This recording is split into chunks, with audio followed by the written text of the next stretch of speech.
Buenas tardes, doctor. Bueno, ayer mencionábamos sobre la glía, aquellas células que nos sirven para darle soporte, nutrición, defensa a nuestras neuronas, a las células nerviosas. Identificamos algunas de ellas, por ejemplo, a nivel sistema nervioso central, los astrocitos, que intervienen en ese equilibrio energético, iónico de neurotransmisores, por esa conexión que pueden establecer con los capilares o los vasos sanguíneos y conectarse directamente con las neuronas. De igual forma, hablamos de los oligodendrocitos, esto porque son estructuras que sirven para formar la mielina en los diferentes segmentos del axón, recordando que estas células sus prolongaciones pueden alcanzar diferentes axones, mismo axón o todo lo que esté ahí alrededor. Su función principal pues es la formación de la mielina. Y teníamos las células de la microglía, que son células que funcionan para el sistema de defensa, como los procesos inmunológicos a nivel del sistema nervioso central. Y lo que nos falta son las células pues ependimarias. Mencionamos cuando hablamos de la neurona también en general algunas proporciones de cómo está conformado nuestro encéfalo en cuanto a esta distribución. Entonces, nuevamente, si se le consulta a usted cuál es la proporción de neuronas y glías que tiene en su encéfalo, ¿usted aquí colocaría? De neuronas. 1 a 1. 1 a 1. Entonces eso es importante tenerlo claro. Obviamente, ya cuando vamos haciendo un análisis más fino y más detallado, podemos observar cambios a nivel de los hemisferios cerebrales o así a nivel del cerebelo. Siempre en los hemisferios cerebrales hay la proporción por lo menos sería de 4 células de la glía una neurona, pero ya en su cerebelo es el contrario, 4 neuronas para una glía. Ya en el resto de las áreas encefálicas, donde tenemos el tallo encefálico, el diencéfalo, ahí sí, ahí mantiene una mayor proporción de células gliales, casi una proporción de 10 a 1. 10 células de la glía para una de neurona. Porque estos fueron estudios que fueron dilucidando pues esas diferencias, llegando a esos, en promedio, claro, de 86 mil millones de neuronas hasta 100 mil millones. En ese rango podríamos nosotros tener esa cantidad de células. Súper importante las células de la glía, porque cuando no están, vimos cómo afecta los procesos de conexión o de conectividad de una neurona a otra, o en los mismos procesos de migración neuronal. Dentro de estos tenemos las células ependimarias. Recuerde que todo lo que sea ependimario, su asociación es con el revestimiento de las cavidades por donde usted va a tener el líquido cefalorraquídeo. Es el líquido que prácticamente es filtrado por algunas de estas células que viene del sistema de circulación periférico, y cuando pasa por ahí tiene un proceso de filtración. Hay una disminución de solutos, de glucosa, etc. Vemos más adelante en el tercer parcial esos detalles de los componentes de su líquido cefalorraquídeo. Pero hay ciertos subtipos de células ependimarias. Esas células ependimarias tenemos los ependimocitos, que se refiere a todas esas células que van a tapizar prácticamente estas cavidades para hacer y contener ese líquido cefalorraquídeo. Encuentran los ventrículos laterales, tercer ventrículo, cuarto ventrículo, entre los conductos que unen cada uno de estos, y en el conducto ependimario central, es decir, a lo largo de toda la médula espinal. Ahí va a tener sus ependimocitos. Pero tiene una variación que son los tanicitos. ¿Alguien recuerda qué son los tanicitos? ¿O a dónde los encuentra? Los tanis, ajá. No sé si alguien. Kevin. No, no, sigue así. Ajá. Muy bien, entonces. Doctor, sí. En el piso del tercer ventrículo, creo, ¿verdad? Exacto. Sobre el hipotálamo, no me acuerdo bien, pero es algo del hipotálamo. Ajá. Por ahí, donde usted tiene su tálamo y hipotálamo, está una cavidad que corresponde al tercer ventrículo. Entonces, cuando se fueron descubriendo estas células, porque hay ciertas variantes en cuanto a estos tipos, pero se le denominó así, tanicitos, a las células ependimarias que revisten el tercer ventrículo. Es una nomenclatura bien específica solo para esa área. ¿Continúan siendo ependimocitos? Sí, pero a usted en el conocimiento, si se le preguntara, nos va a enumerar pues los tanicitos. Obviamente hay áreas en donde existen prolongaciones de estas células ependimarias, siempre en las cavidades, en los ventrículos, que son los denominados plexos coroideos. Los plexos coroideos están llenos de estas células epiteliales coroideas y su función es la de producir líquido cefalorraquídeo. En vez de producir, más bien filtrar y secretar este líquido cefalorraquídeo para que después pues, ande circulando y haga contacto con el resto de las células, tanto gliales como de nuestras neuronas. Entonces, estos son lo correspondiente a las células ependimarias. Obviamente, en estas células de la glía nosotros tenemos a nivel periférico. Si yo le pregunto quién es el homólogo de los oligodendrocitos a nivel periférico, ¿usted qué colocaría? Las células de Schwann. Exacto, células de Schwann sirven para esa producción de mielina. ¿Okay? Allá en sistemas pues de defensa, quien interviene son más los macrófagos, pero eso ya son parte del torrente sanguíneo, células inflamatorias. Y pues tenemos algunas células satélite o capsulares. Se recuerda que estaban allá rodeando el ganglio, la raíz dorsal, entre otras estructuras que siempre sirven para dar sostén y protección a fibras nerviosas. Hablamos sobre este término de la barrera hematoencefálica. Su barrera hematoencefálica, que haciendo un corte en algún capilar, cualquiera de ellos, es una estructura que me mantiene limitada el paso de sustancias desde la región periférica, del sistema de circulación periférica, hacia el sistema de circulación encefálico.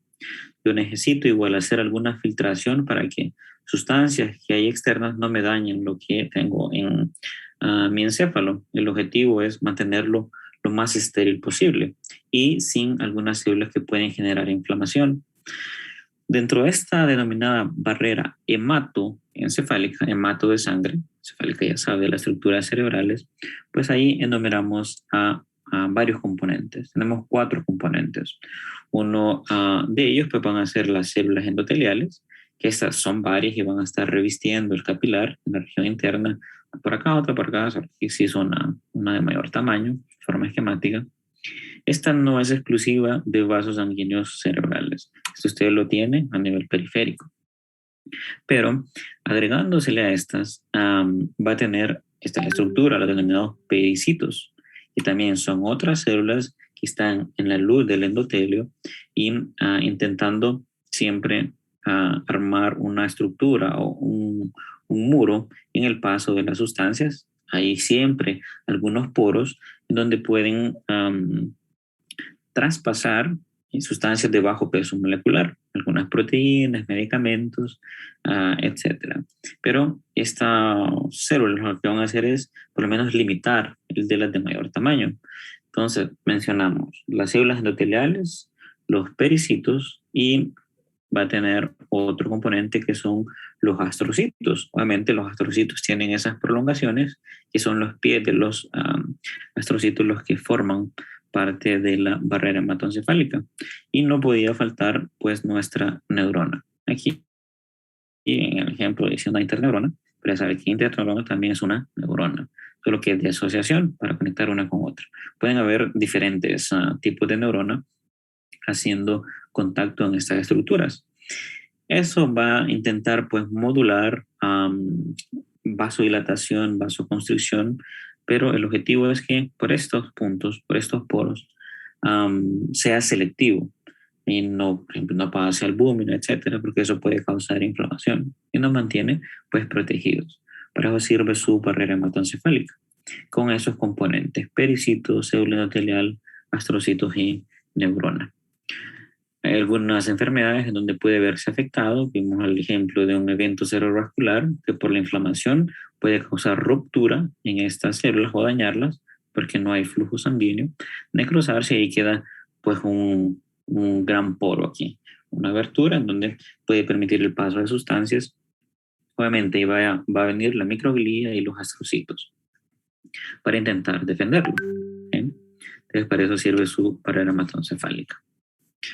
Hablamos de las denominadas células de Schwann, que son son células gliales periféricas, pero sumamente importantes en el proceso de la mielinización.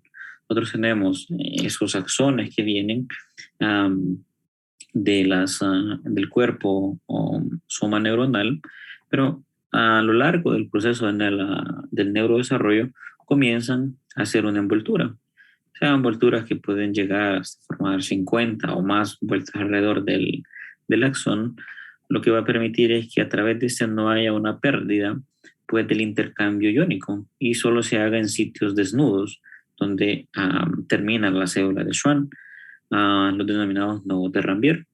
Eso hace aquel potencial de acción saltatorio, pero lo hace de forma más eficiente, que vaya de forma interna, pero en esas áreas donde está desnudas, nuevamente hay intercambio de sodio, potasio y acelera un poco más el potencial de acción.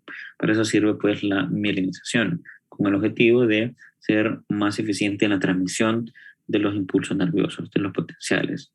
Obviamente en ese proceso hay algunos puntos como el mesoaxón interno, que es el borde donde comienza a hacer ese pliegue, un mesoaxón interno. Obviamente esto va a ir penetrando y penetrando. Cada célula de Schwann va haciendo este proceso, a diferencia de los oligodendrocitos, que son varias ramificaciones. En este proceso se recuerda que hay unos espacios igual de citoplasma de esta célula de Schwann, que se le conocen como incisuras de Schmidt-Lantermann. Pero al final, pues pueden obliterarse, ese citoplasma va a quedar ajustado y ya únicamente con la producción de mielina. Esa mielina, recordemos que tiene varios componentes, dentro de ellos, pues muchos de contenido lipídico, es decir, grasas. 5-mielina, estos fosfolípidos que nos van a permitir mantener como aislado esa transmisión. Obviamente después tiene ya una vez formado este proceso, un mesoaxón interno, otro externo, y otra región importante aquí es la del neurilema, que es únicamente la membrana plasmática de esta célula de Schwann, visto de forma externa, claro. Y esa es la función. Pero su célula de Schwann va a participar también en los procesos de regeneración una vez que se encuentre con alguna injuria, una fibra nerviosa, y donde ellos pues, tienen la capacidad de replicarse y hacer una remodelación y nuevamente mantener a estas fibras nerviosas pues íntegras para que continúe con su función adecuada. Hablamos de estos ejemplos que se utilizan ahora en términos de investigación clínica y científica, que es la denominada tractografía, es decir, la visualización de los tractos nerviosos. Aquí utilizan unas técnicas físicas en donde se mide la difusión del agua a través de las fibras. Esa difusión pues, puede ser alterada por la misma cantidad de lípidos. Zonas más intensas son altamente con contenido lipídico y más mielinizadas, pero esto nos sirve para conocer la integración de una conexión de un punto, puede ser hacia el cerebelo, en el mismo tallo encefálico, hacia el mismo diencéfalo o a través del cuerpo calloso de un hemisferio a otro. Les comenté algunos casos clínicos en donde se hacen este tipo de intervenciones, donde se puede haber una ruptura de estas fibras como tratamiento o por alguna malformación del neurodesarrollo. En esos términos de lesiones en una fibra nerviosa, recordemos que si aquí está la lesión en una parte del axón, dependiendo de dónde se dé, si fuera en el soma neuronal, pues ahí es bien difícil que esa célula o esa neurona se recupere.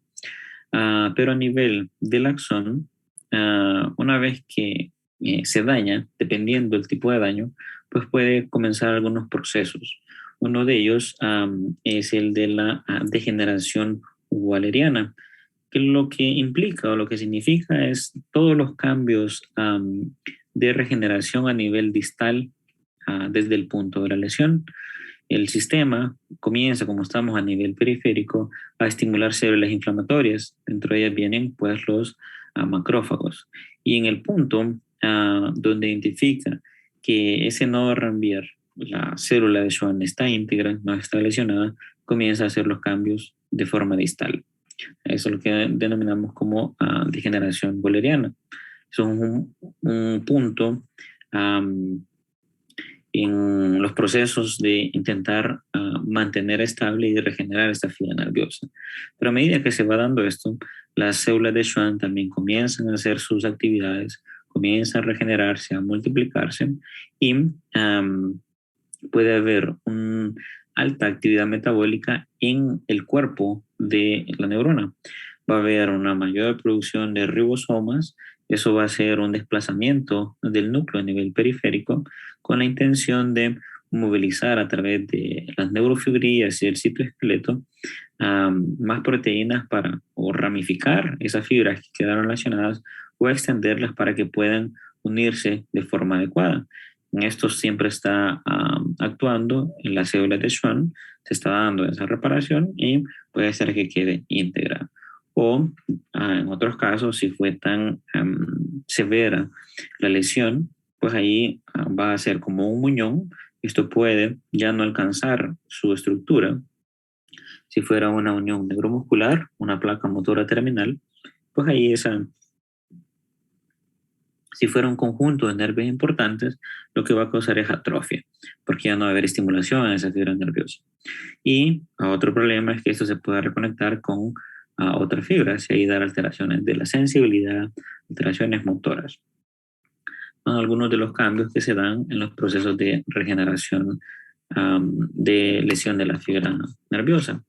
Obviamente, en algunos cambios internos en el cuerpo es que ese desplazamiento del núcleo puede haber una disminución posterior, si esto se va degenerando, de la sustancia de Nissl o corpúsculos de Nissl. Recuerde que son los ribosomas aquí suspendidos en el citoplasma o el pericardio, y se da el proceso de recuperación, retorna a su posición habitual, pero si no, si fue muy grande el daño, pues ahí va a degenerarse, se va a morir esa neurona y obviamente la fibra ya no va a tener cómo hacer su conectividad con las estructuras posteriores.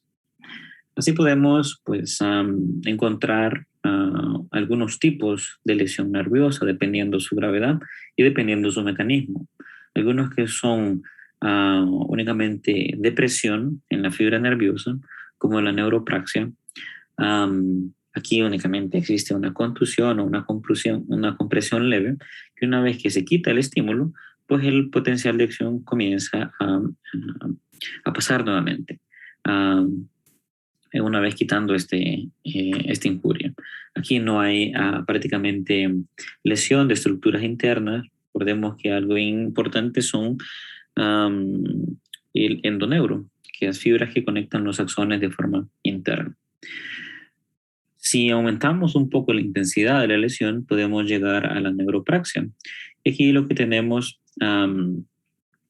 pues siempre por compresión, contusión, pero un poco más intensa, puede alcanzar las regiones del perinegro e incluso llegar a situaciones más profundas, pero el endonegro continúa preservado. Entonces, una vez que se dan los procesos de regeneración, ese nervio va a poder estabilizarse, o por lo menos va a mantener una conectividad con el resto de la estructura albo a la que fue orientada. Y ya la forma más severa es donde hay una sección completa, la neuroedmesis, es la lesión más grave. Ahí, pues, el sistema puede intentar hacer una regeneración, sus células de Schwann, extender esas fibras nerviosas, pero obviamente ya no va a alcanzar o esta se va a degenerar. Si el proceso fue en varios sitios, pues ahí ese citoplasma no va a ser capaz de mantenerlo y puede degenerarse con el tiempo, siendo esta la neuropraxia más leve y la neuroedmesis la lesión más severa. Recuerde que obviamente esto va a depender de si daña o no el endonegro. Ahora pues hay algunas técnicas más avanzadas en cuanto a eso y se ha visto que puede haber una regeneración siempre y cuando se pueda conectar esta estructura que quedó dañada con otra que se ha preservado, con algunos factores de crecimiento que me faciliten pues esa activación de células de Schwann, pues puede haber una reconstitución funcional, no al 100%, pero puede tener una mejoría clínica el paciente. Muy bien, venimos con el potencial de acción. Para el potencial de acción, pues es sumamente importante conocer aquel término del gradiente de concentración, que no es más que el desplazamiento de solutos a través de las concentraciones en un medio. Puede ser el medio extra o el medio intracelular. Hay ciertos iones que son importantes para este intercambio. Aquí tenemos el potasio, el sodio, el cloro, el calcio. Si en una membrana de esa neurona yo coloco un microelectrodo, pues ahí vamos a llegar a medir esa diferencia de corriente por esas concentraciones iónicas de cargas positivas o negativas y nos va a resultar en menos 80, que definimos como el potencial de membrana en reposo, aquel en donde no hay un intercambio, a menos que llegue otro estímulo y cause un desbalance, y esto está en ese juego intermitente. Estimula, vuelve a reposo. Obviamente, para esa situación de volverlo, una vez que pasa un estímulo, tiene su bomba de sodio-potasio, una estructura proteica que me permite enviar 3 iones de sodio hacia el exterior y 2 iones de potasio internos, con el objetivo de mantener ese equilibrio, siempre correspondiente a la concentración iónica. Si yo le pregunto de estos iones, por lo menos en el medio intracelular, de estos aquí, ¿cuál es el que predomina a nivel intracelular? De todos estos, el potasio. Por eso es que ese mismo, una vez que hay cambios en el gradiente, se va hacia el medio extracelular. Y el resto, para que usted no se complique, sodio, cloro, calcio, tienen un predominio extracelular. Por eso, cuando hay una activación por algún neurotransmisor, se van a difundir hacia el medio interno. Recordemos que esa carga negativa se le dan el gran contenido proteico en el medio intracelular, en el pericardio. ¿Sí? Entonces, muy bien. Entiende, comprende estas situaciones, de dónde viene, por qué tiene un potencial de membrana en reposo. Pero si en este momento usted está siendo estimulado por algún transmisor excitatorio, ahí viene pues nuestra gráfica famosa del potencial de acción neuronal. Nuevamente, ubicándonos aquí en el potencial de reposo, menos 80. Tiene un estímulo, viene un axón, se unió una dendrita, envía un estímulo y genera pues un potencial excitatorio postsináptico. No es suficiente, se me van sumando tanto espacial como temporalmente y voy a alcanzar un punto, y el denominado umbral. ¿A cuánto nosotros definimos el umbral en cuanto a corriente? 14 horas. Uy. ¿Cuál es el valor del umbral? Ya definimos que el potencial de membrana en reposo es menos 80. ¿Y el del umbral? Menos 60. Menos 60. Exacto, menos 60. Que aquí, pues, obviamente, aquí en el artículo estaba en menos 50, pero lo definimos según el libro, menos 50. ¿Qué pasa una vez que alcanzamos el umbral con los canales de sodio y de potasio? Se abren. Se abren. Y si se abren, vamos a ver. ¿Qué va a pasar con ese sodio? Va a ser expulsado cuando se abre el canal. Va a ser expulsado. ¿Están de acuerdo con Daniel? Va a entrar a la región Va intracelular. a entrar súbitamente. Entonces, por el mismo gradiente de concentración del medio extra hacia el medio intra, hace esa difusión masiva. Recordemos que esto lo estamos obteniendo allá en el cono axonal. Si se está dando el potencial de acción y alcanzó el umbral, pues hubo una gran apertura de esos canales y hay más áreas por donde entrar, se difunde hacia el medio intracelular. ¿Qué pasa con los iones de potasio? Salen. Se abren. Aquí donde puede, igual yo le mencionaba, darle un poquito de confusión, pero es como el intercambio que tiene la neurona. Cuando evaluamos separadamente la conductancia, un término ahí eléctrico, ingeniero, que es para ver qué tanto aporta el sodio, el potasio a este evento, pues lo que predomina es el sodio y menos es el potasio, pero siempre es fundamental. Va a difundirse desde el medio intracelular hacia la parte extracelular, pero ahí compensa porque hay mucho sodio externo y ese va a difundir, porque usted va a pensar, doctor, pero si aquí se están abriendo esos canales en este punto, recuerden que aquí están cerrados, ¿verdad? Llegó al umbral, aquí se abrieron. Y los mismos canales de potasio permanecen abiertos, allá saliendo un poco, pero esa entrada masiva de carga positiva es lo que me está generando esa despolarización, que es el punto de en el ascenso, hasta que alcance un límite, más o menos a más 35 o más 40 milivoltios. ¿Qué pasa aquí con los canales de sodio? Se cierran. Se cierran. ¿Quién más opina acerca de...? Se inactivan. Ajá, interesante. Ese término ahí adecuado, el correcto es inactivan. ¿Okay? ¿Por qué? ¿Y por qué se inactivan? Porque ya llegó al umbral. ¿Y qué tiene ese canal? El umbral es aquí, pero alcanzó y dice el canal, no, pues me inactivo. ¿Pero qué es lo que hace que se inactive en la estructura del canal de sodio? Tiene como un sensor que ya como los 40 milivoltios se cierra. Se activa el sensor de Se voltaje. inactiva. Exacto, Cierra. es un sensor de voltaje. Ahí pues modifica la estructura interna de esa proteína del mismo canal y aquí usted va a decir inactivado. Aquí continúa abierto el canal de potasio hasta alcanzar nuevamente un voltaje alrededor del umbral. En este punto puede continuar cerrado, así como venía aquí cerrado, cerrado, cerrado. Si encontrase un nuevo estímulo, ahí ese canal de sodio ya está hábil para que pueda abrirse o mantenerse cerrado si no hay cambios en el gradiente. Pero en este periodo en donde está inactivo, hasta que alcanza esto aquí, es donde no lo va a mover nadie ese canal. Por eso es que a este punto, para atrás, lo denominamos como periodo refractario absoluto. Es decir, si yo hago un estímulo en estas áreas, no voy a generar un nuevo potencial de acción.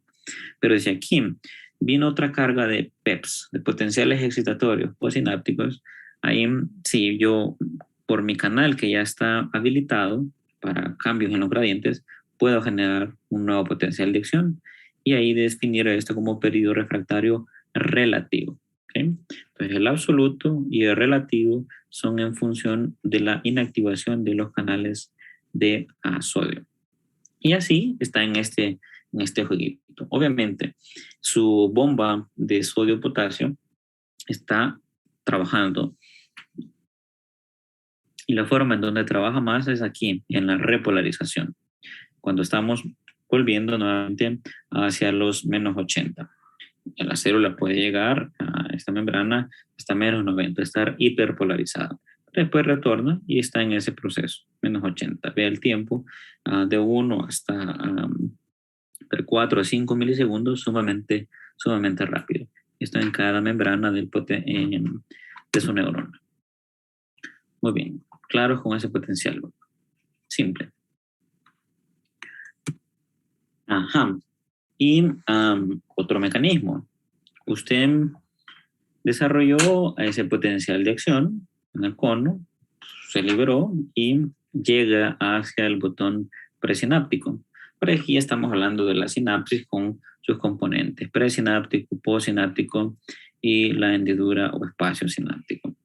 De esa sinapsis pues tenemos las dos en cuanto a las eléctricas y a las químicas. Viendo las químicas las más estudiadas, las eléctricas, algunas características que tiene es que unas estructuras, el espacio es mucho menor, 2 a 3 nanómetros y están conectados por unas proteínas de un lado a otro, que se les conoce como conexones.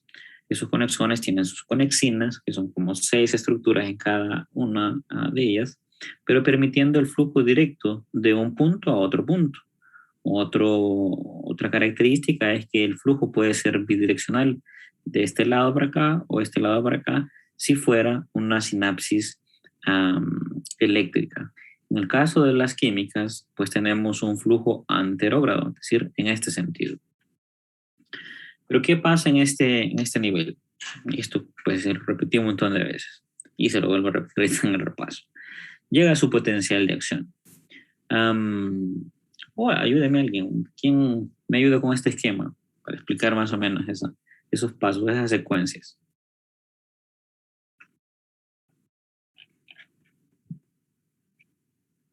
Ajá. Bien, Ale, llega el potencial de acción.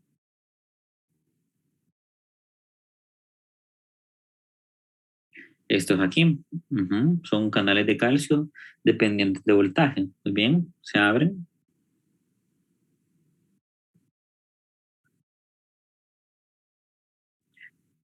Muy bien, paso 3. ¿Quién vamos al paso 3? El aumento del calcio, doctor, causa que las vesículas se fusionen con la membrana y esto va a causar la secreción del neurotransmisor que ya existe ahí. Muy bien, ya está preformado, ya está almacenado. Después se comienzan a liberar.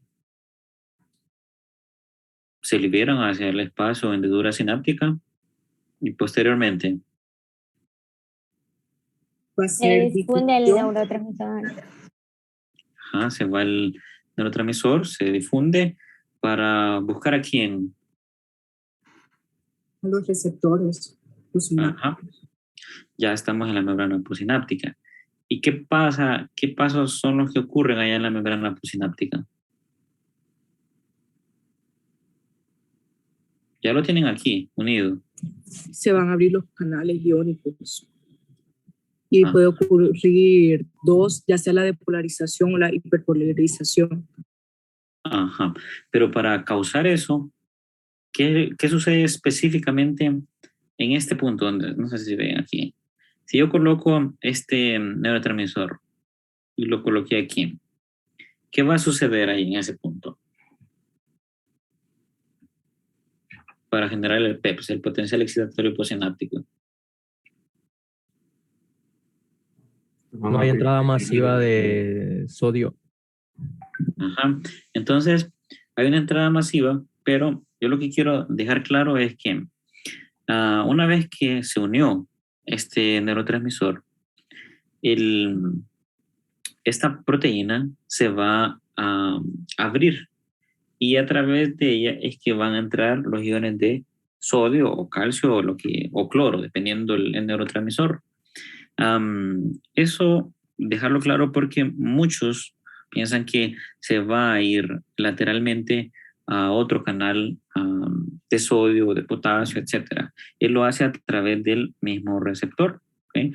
Pero el neurotransmisor no entra hacia este lado de la membrana postsináptica. Su efecto es únicamente en este paso, ¿ok? Entonces, nuevamente, llega a su potencial de acción. Aquí tiene unos canales de calcio, obviamente. Aquí viene la despolarización por toda la membrana. Estos son dependientes de voltaje. Como la concentración del calcio es mayor a nivel extracelular, se difunde hacia la región intracelular en el botón presináptico. Usted ya tiene aquí algunas vesículas que contienen un neurotransmisor específico. Esa movilización del calcio con otras proteínas, calmodulina, etcétera, hace que una movilización de esas vesículas hacia la membrana presináptica. Una vez que llega ahí, se fusionan y se causa la liberación por exocitosis de esos neurotransmisores. Ese neurotransmisor va a alcanzar un receptor específico. Ya vimos en la parte de neurotransmisores, abre ese receptor, hace que sea permeable y a través del mismo es que entran los iones, siempre por gradiente de concentración, sean a los que ya estudiamos más comúnmente: sodio, potasio, cloro. ¿Sí? Hablamos de un receptor de esos que tenía bloqueado un ion de magnesio. Y una vez que entra el sodio, sigue haciendo su jueguito de despolarizar esta membrana y continuarse. Recuerde que aquí en este punto estamos hablando de un PEPS, de un potencial excitatorio postsináptico, para ver si en la siguiente neurona, en esta que está uniendo, llega a ser tan intenso para causar una activación del cono axonal y se siga transmitiendo ese impulso. De igual forma puede recibir un PIPS, un potencial inhibitorio. ¿Okay? Entonces ese jueguito es el que tienen estas neuronas para cada uno de esos neurotransmisores. ¿Claro hasta ahí el proceso? Sí. Sí. Sí. Súper. Muy bien. Otras cosas un poco más básicas en cuanto a los tipos de sinapsis, hablando en las sinapsis químicas, dependiendo en qué estructuras se unen. Aquí se tiene su axón con las dendritas, axodendríticas, axosomáticas o axoaxónicas, con algunas modificaciones como esta, pero eso ya viéndolo a nivel microscópico. Con una unión axodendrítica con espina dendrítica porque se introduce en esa sinapsis, pero en cada uno de estos puntos ocurre siempre esa transmisión que hemos estado detallando en la diapositiva previa. Pero vuelve a estar activándose y liberando algunos neurotransmisores, usted va a tener algunos mecanismos de control para el exceso, igual para la deficiencia. Los principales para esto son la recaptación y la degradación enzimática. Una vez que esos neurotransmisores llegan, hacen su función, pueden liberarse nuevamente y retornar a la membrana presináptica. ¿Cómo?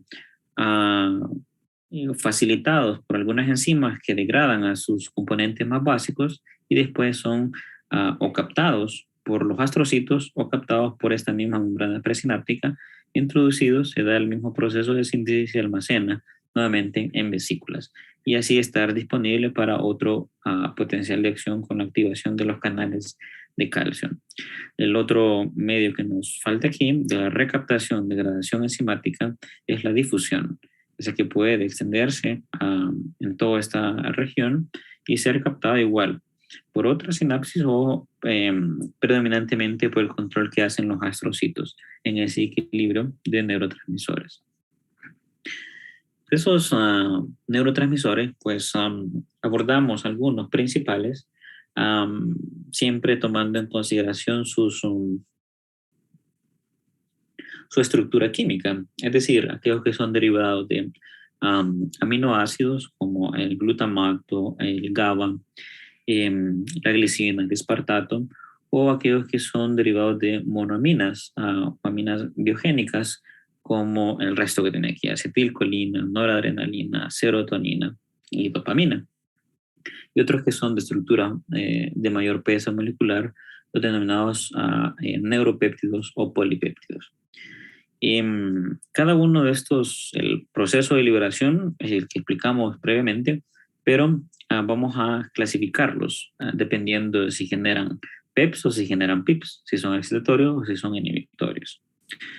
De esto es que usted que está observando aquí, ¿a quiénes usted denominaría como estrictamente excitatorios? Estos neurotransmisores. La noradrenalina. Noradrenalina es uno.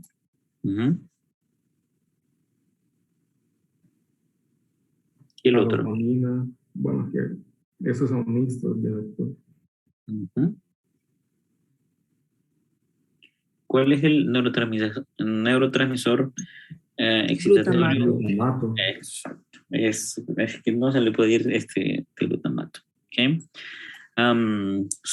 Como decía Kevin, el resto pues tienen algunos efectos que son mixtos y van a depender del receptor.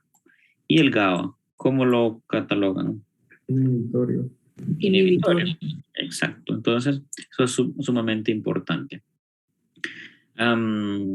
Obviamente hay algunas enfermedades que pueden producirse por el exceso o la deficiencia de algunos de estos. Pensando en el glutamato, ¿qué le puede causar si hay pues un exceso? Epilepsia. Ajá, es lo que siempre les hablo. ¿Y si tiene deficiencia del glutamato? Alzheimer, o sea, enfermedades donde hay pérdida de memoria, etcétera, alteraciones de movimiento, neurodegeneración. Recordemos que dentro de esas estructuras mencionamos algunos receptores propios para el glutamato. ¿Se recuerdan de algunos de ellos? Receptores glutamatérgicos, a donde se va a unir esa molécula. El AMPA. El AMPA, que es el primero que se abre.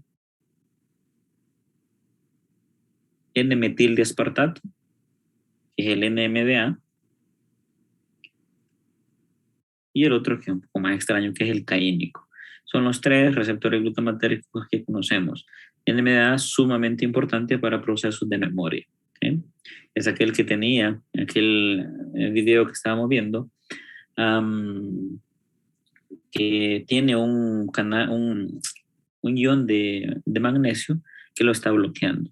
Pero después, cuando se da la despolarización de la membrana posináptica, lo libera, lo repele y ahí tiene una afinidad por iones de calcio para que se dé todos esos mecanismos intercelulares. Y ¿qué otro? Tomemos, por ejemplo, lo famoso, la serotonina. ¿Qué nos da la serotonina si tenemos disminución de ella? Depresión y trastorno de sueño. Depresión y trastorno de sueño, muy bien. Y otro que es, bueno, famoso, que no se le olvida, es con la dopamina. ¿Qué tenemos si hay deficiencia?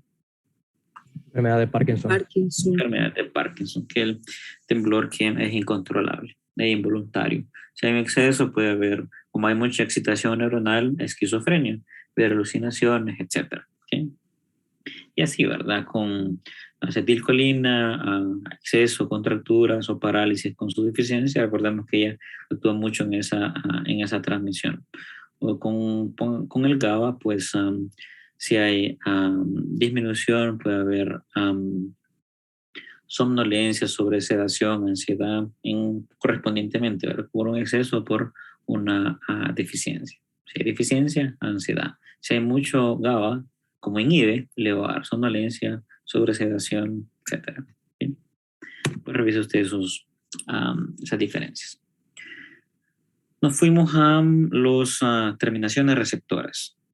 Estas son las que usted tiene.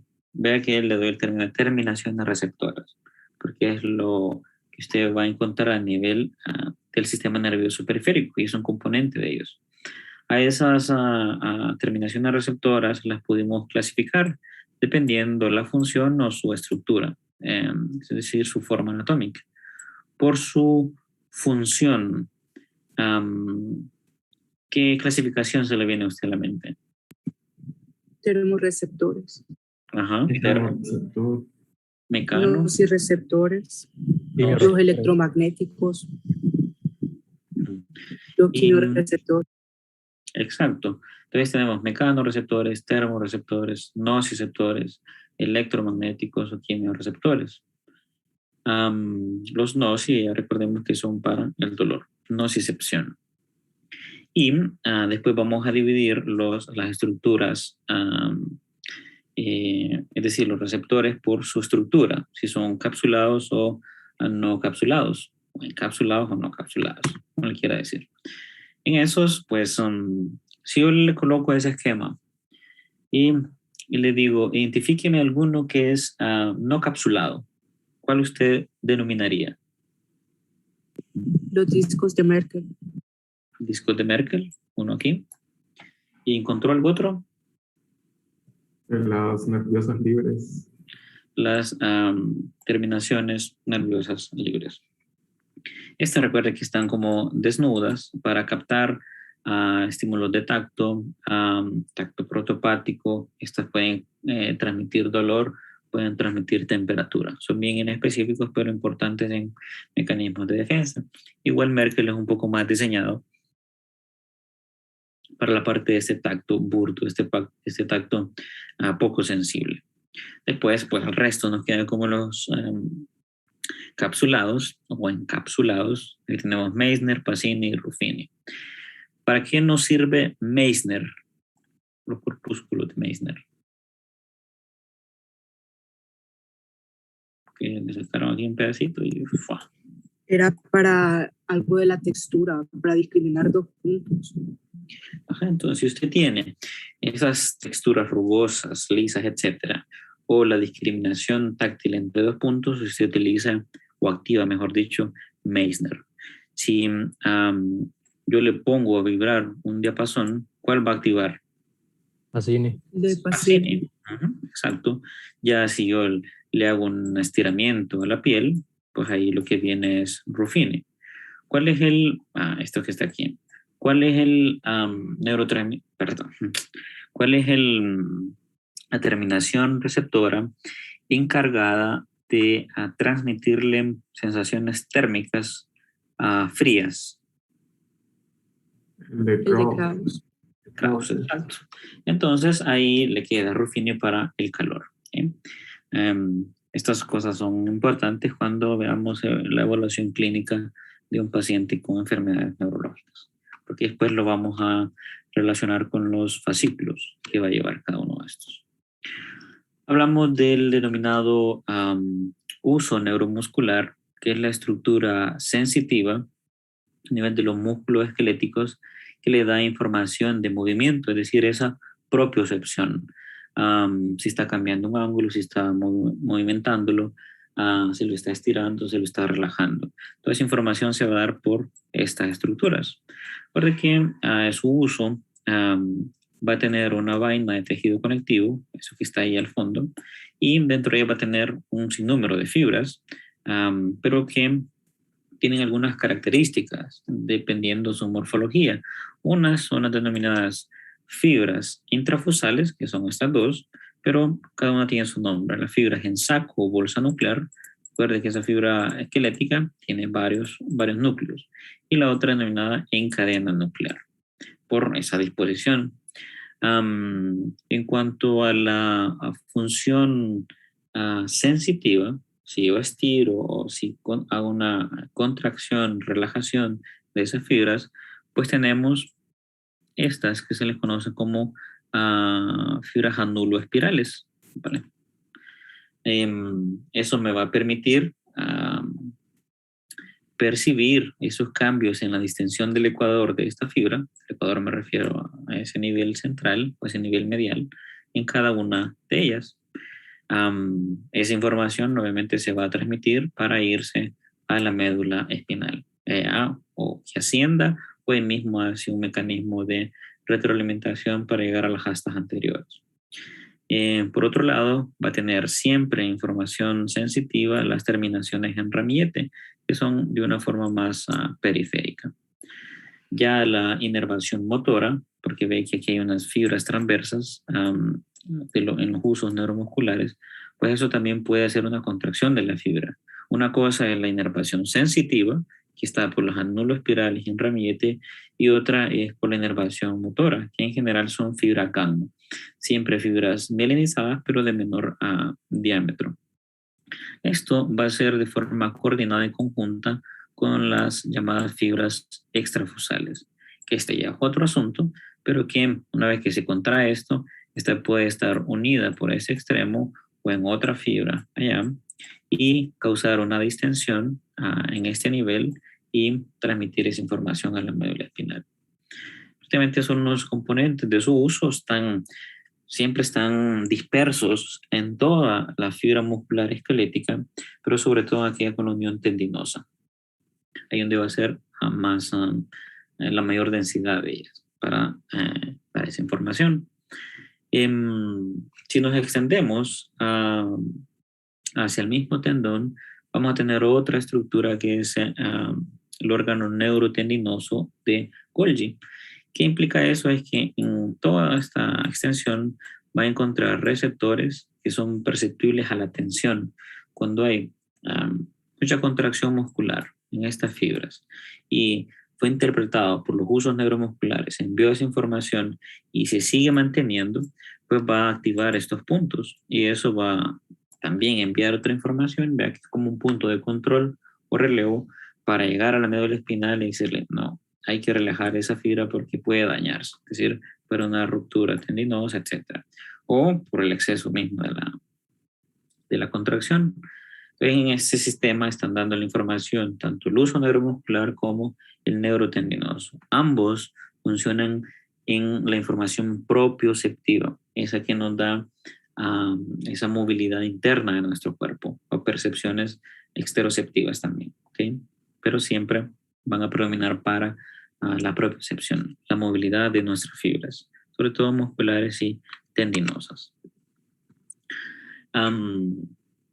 Pero una vez que alcanzan la extensión, aquí viene otro mecanismo muy similar al que detallamos con las sinapsis químicas, solo que aquí el nombre que va a tomar es la unión neuromuscular o la placa motora terminal. ¿Qué implica eso? Que usted tiene una estructura presináptica, esto aquí, con sus vesículas, en general aquí va a ser acetilcolina, pero va a tener una estructura postsináptica, solo que ahí es en la fibra muscular esquelética. Aquí tiene el sarcolema, que es la membrana, como usted tiene un exolema ya, aquí va a tener un sarcolema, va a tener un endomisio, que es el tejido conectivo que está pues recubriendo todas estas fibras musculares esqueléticas. Y obviamente el proceso de sinapsis viene siendo similar. Su potencial de acción tiene los canales de calcio dependientes de voltaje, entra, moviliza la acetilcolina, la va a fusionar y la va a liberar al espacio sináptico y una vez que está aquí va a llegar a estos pliegues de la unión, estos aquí, estas estructuras, obviamente difundidas en todo, con el neurotransmisor alcanza el receptor nicotínico con su neurotransmisor específico, lo hace permeable y a través de él es donde permite que pues o entre sodio o salga potasio. Solo que en este momento está siendo denominado en la sinapsis química un PEPS, un potencial excitatorio. Aquí se le conoce como potencial de la placa motora. Y esto se va a ir difundiendo a lo largo de todos estos pliegues hasta alcanzar la periferia de esa sinapsis de la unión neuromuscular. Una vez que alcanza esos puntos, usted aquí sí tiene distribuidos ampliamente canales de sodio y de potasio. Como hay un grado de despolarización por ese flujo de sodio hacia el interior, se extiende y estos son dependientes de voltaje. Lo activa, ¿y qué va a hacer el sodio? Pues lo que siempre viene haciendo, metiéndose en todo y para adentro. Y esa estimulación constante, si hay mucha generación de acetilcolina, pues va a difundirse aquí por el sarcolema y alcanzar unas estructuras que se conocen como túbulos T. Esos túbulos T están en contacto directo con el retículo sarcoplásmico, que esquemáticamente es esto aquí. Esos puntos blancos es el gran contenido de calcio que tiene este retículo sarcoplásmico para difundirlo hacia el citosol y ahí haga una serie de cambios para que contraiga la fibra muscular esquelética por la actina y la miosina, unas proteínas específicas para estas fibras.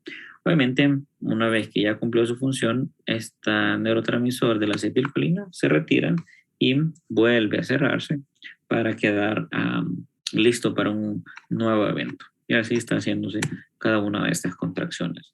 Ese es el mecanismo que sucede en la unión neuromuscular. Recuerda que tenemos la unidad motora, que es todas aquellas fibras o terminaciones que van a alcanzar diferentes fibras musculares esqueléticas. Y la unión neuromuscular o la placa motora terminal, pues ahí es cada uno de esos puntos, esa ramificación con una fibra específica.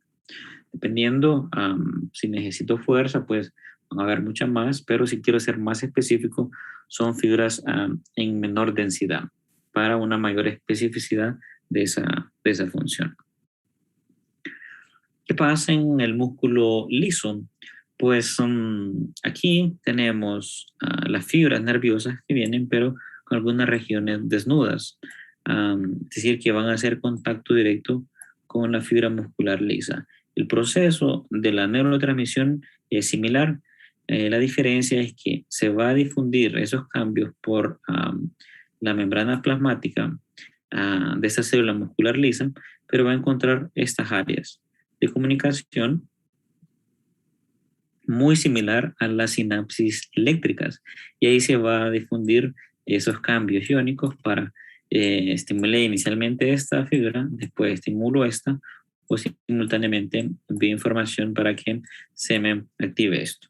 Por eso esas contracciones de músculo liso, el peristaltismo, glándulas son un poco más desorganizadas y mucho más lentos que la función que tiene para las fibras musculares esqueléticas. Obviamente cada una tiene su función. Las glándulas es procesos más digestivos, más lentos, con activación parasimpática a diferencia de las otras. Entonces este es el mecanismo en fibras musculares lisas. En las glándulas puede suceder el camino de llegar a inervar directamente las células encargadas de la producción de esa glándula. Saliva, secreción de hormonas, de mucosa, etc.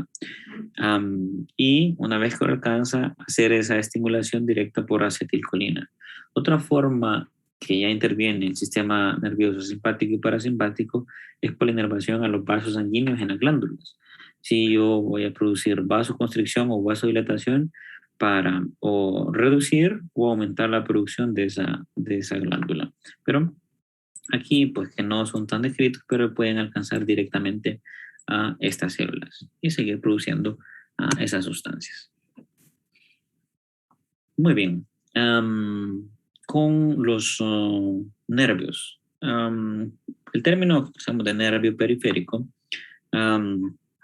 cuando lo analizamos internamente, pues vamos el contenido, evaluamos los axones, pueden estar aquí, pero entre esos axones va a tener un tejido conectivo, y ese tejido conectivo es que se le conoce como endoneuro. Ese neuro es importante en términos de lesión nerviosa, debe estar íntegro para hacer una buena regeneración, pero cada una de estas estructuras, de ese montón de axones ahí, van a ser englobados o van a ser envueltos por otro tejido conectivo, que es el perineuro. Ese perineuro estar en este espacio con esa concentración de fibras nerviosas aquí, un montón de axones. Ellos se pueden dedicar a una sensibilidad específica. Cuando tienen ese origen común, ese trayecto y una función, lo denominamos como fascículos. O sea que dentro de un nervio periférico podemos tener diferentes fascículos. Hablaremos de eso en detalle ahorita en el segundo parcial, una vez que nos vaya súper bien en el primero. Y obviamente va a haber otra capa de tejido conectivo alrededor de esos fascículos, que es el epineuro, la estructura más externa para mantener íntegros esos axones. ¿Bien? Muy bien. Con los sistemas de transmisión hablamos sobre los arcos o reflejos. Aquí que teníamos una estimulación por un martillo de reflejos, hacemos una percusión, un golpe en el tendón, y eso lo va a percibir de forma súbita, tanto el órgano neurotendinoso como los usos neuromusculares. Va a pasar esa información por el ganglio del raíz dorsal. Aquí tiene una neurona pseudounicular, obviamente son varias, ¿verdad? Siendo ese mecanismo aquí. Y entra por la raíz dorsal de la médula espinal, y aquí puede alcanzar diferentes puntos en el asta anterior o ventral. Recuerde que esta es parte sensitiva en su médula y esta va a ser parte motora. Me refiero a la sustancia gris. Estas motoneuronas van a tener algunos reflejos o inhibición recíproca. Quiere decir que si yo estoy dando estimulación a esto y el sistema interpreta que debo hacer una extensión, pues estimula esa motoneurona propia para ese músculo extensor, pero debo hacer una inhibición de los músculos flexores para que haya una coordinación, si no, se anularían, no encontraríamos algún movimiento. Esa es la denominada inhibición recíproca. En términos de, ¿dónde está anotar aquí? Tenemos varios reflejos, como yo les presenté algunos ejemplos de un doctor haciendo una evaluación de un paciente, y esto va por los segmentos, sobre todo el bicipital, tienes en los segmentos C5 y C6, tenemos el tricipital, que es esta de C6 y 7, ahí están el mismo. Tenemos otro que se conoce como estilo radial. Estilo radial, pues este incluye los segmentos C5 hasta C7. Recuerdan aquellas muestras que el doctor hacía una percusión en diferentes áreas y comparaba si un brazo presentaba el mismo que el otro. Estos son los más comunes y los más frecuentes que podemos numerar. Hay otro pues que es el patelar o el rotuliano, que es el mismo. Ahí el segmento es entre L2, L3 y L4. Es decir, yo tengo que activar esos segmentos para que se me dé este reflejo en este nivel. Toda esta secuencia de eventos que hice, pero son varios segmentos para poder hacer esa contracción de ese músculo y causar la extensión. Obviamente otro que es el famoso, que es el reflejo aquiliano. Ahí únicamente utilizamos S1 y S2. Esos son los que generalmente uno evalúa en un individuo, un paciente, y compara si están bien o si están mal.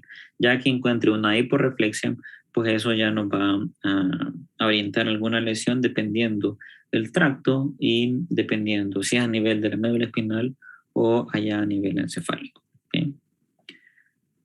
Muy bien. Tengo que quitar esto.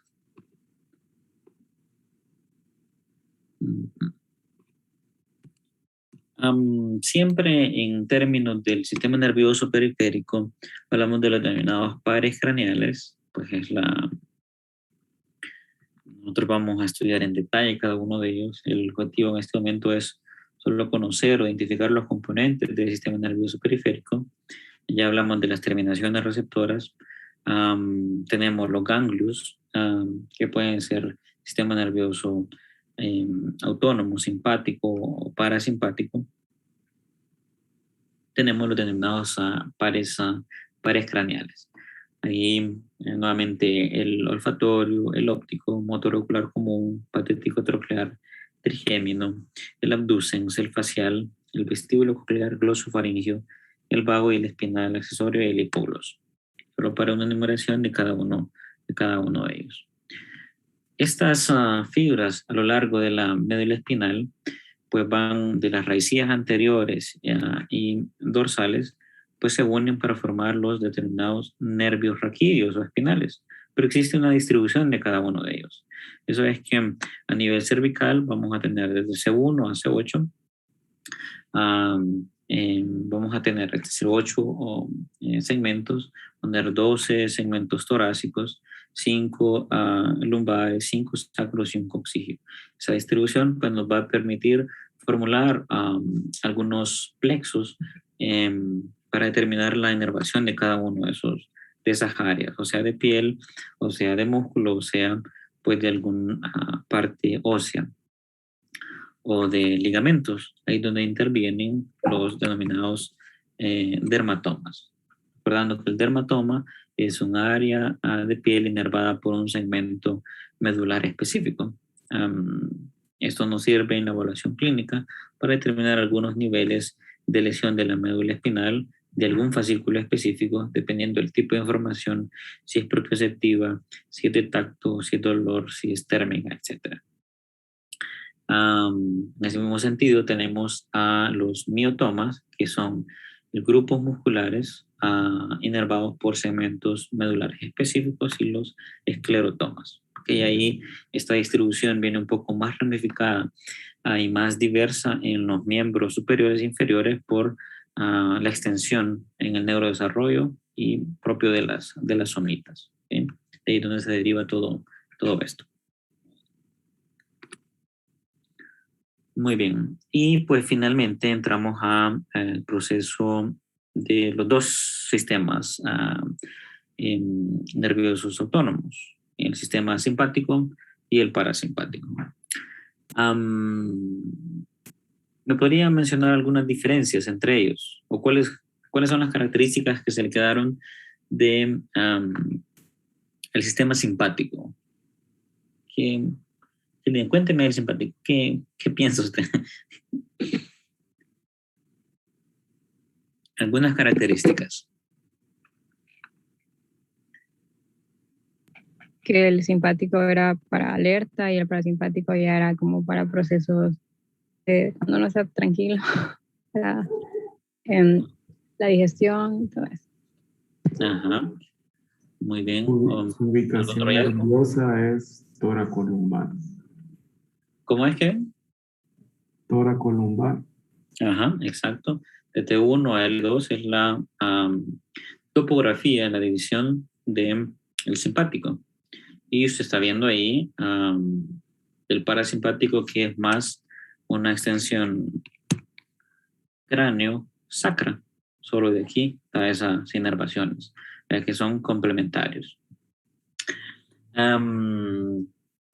Hablamos de los neurotransmisores con sus componentes en las fibras preganglionares y postganglionares, que va a intervenir la acetilcolina exactamente en el ganglio, y después en el simpático que predomina es la noradrenalina o adrenalina, o epinefrina o norepinefrina. En algunas excepciones puede estimular la acetilcolina. Y pues en el otro, en el parasimpático, ahí interviene más la acetilcolina. Hay ciertos efectos específicos en cuanto a cada una de las estructuras. Vemos que a estos aquí les conocemos como ganglios paravertebrales, y a estos que están alejados, prevertebrales o colaterales. Mencionamos algunos como mesentérico superior, mesentérico inferior, renal o el mismo ganglio celíaco para el sistema simpático. Para el parasimpático tenemos más orientados con los pares craneales, el ganglio ciliar, el pterigopalatino o esfenopalatino, el submandibular y el óptico, aquí inervando cada una de esas glándulas. Si yo le consultara sobre el efecto del sistema simpático a nivel de la pupila, usted me diría qué efecto le produce. Simpático en la pupila. Se dilata. Se dilata. Entonces ahí tiene una vasodilatación, una midriasis, para ver mejor el campo visual. Si nos vamos a nivel de las glándulas salivares, o sea, submandibular, la misma lagrimal o la parótida, ¿qué hace el sistema parasimpático? Estimula la salivación. Estimula la salivación o la glándula correspondiente. ¿Qué va a hacer, por ejemplo, el simpático en el corazón? Acelera el impulso cardíaco. Lo acelera, aumenta la contracción del miocardio y puede llegar hasta alcanzar una taquicardia. ¿Qué pasa con el simpático a nivel de los bronquios? Los dilata para una mayor captación de oxígeno. Entonces, al final, ¿qué hace con ellos? ¿Los dilata o hace broncoconstricción? ¿Mm?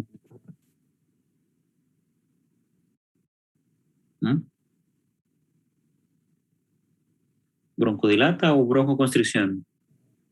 Dilata. Broncoconstricción. Constricción. Entonces lo que va a hacer es broncodilatación. ¿Por qué? Porque yo necesito, como he mencionado, mayor flujo. Entonces tiene que tener mayor área. Vea, para no confundirlo. ¿Sí? Cuando usted está más relajadito, previo al examen, sus bronquios pues no está hiperventilando, están un poco más relajados. Entonces, cuando está descansando, por ejemplo, la noche, yo le mencioné que se escucha ese carraspeo que siente cuando se está intentando dormir, pues porque sus broncos, y esto es fisiológico, se va, ya no está tan tenso la activación de las fibras musculares lisas. En conclusión, el simpático en los bronquios, dilatación. ¿Okay? ¿Qué hace, por ejemplo, el simpático a nivel del riñón?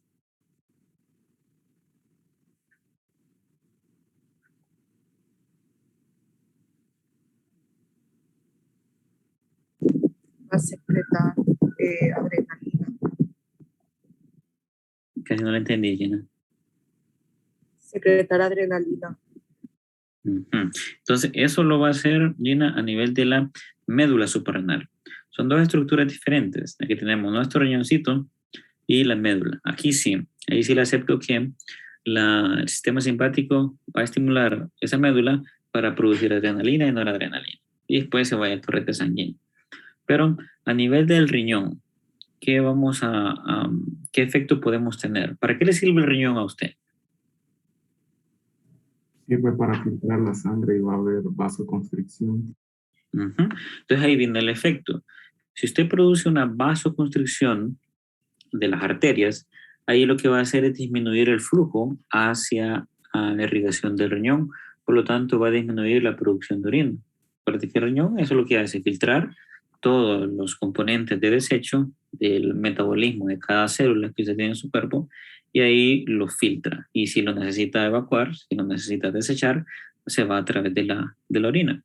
Entonces hace una disminución de la producción de orina por ese efecto de la vasoconstricción. A nivel de los intestinos, todo el sistema gastrointestinal, ¿qué es lo que hace el sistema parasimpático?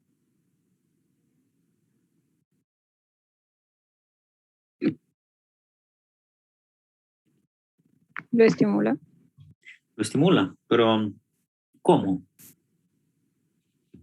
¿Qué percibe el individuo? Vuelve a activarse el peristaltismo.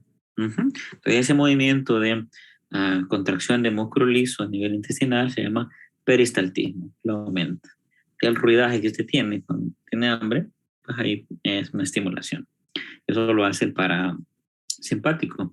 Ya de forma contraria, el simpático disminuye esas acciones, pero igual una forma indirecta es a través de los vasos sanguíneos. Aquí puede haber vasodilatación a todas esas estructuras y aquí vasoconstricción. Vasoconstricción menos flujo, menos activación.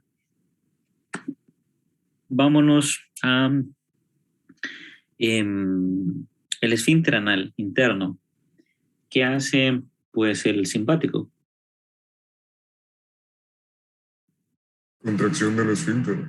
Exacto. Se lo contrae, se lo aprieta. Ahí no va a tener que favorecer el proceso de la defecación. Lo mantiene. En la vejiga, pues aquí tenemos dos efectos. Si hablamos del detrusor, entiéndase este como el músculo de la vejiga, que le permite o albergar el a través del uréter, de lo que viene la producción del riñón, y albergarlo aquí, mantenerlo hasta que lo vaya a evacuar. ¿Cuál sería el efecto del simpático a nivel del músculo detrusor de la vejiga? ¿Sería activación o relajación? Relajación. Relajación. Por consiguiente, ¿qué pasa en el esfínter uretral, en el esfínter vesical con el simpático? Se contrae. Se contrae. Entonces, vean, se está llenando la capacidad de la vejiga y tiene contraído el esfínter. Entonces, eso va a permitir que no haya la micción.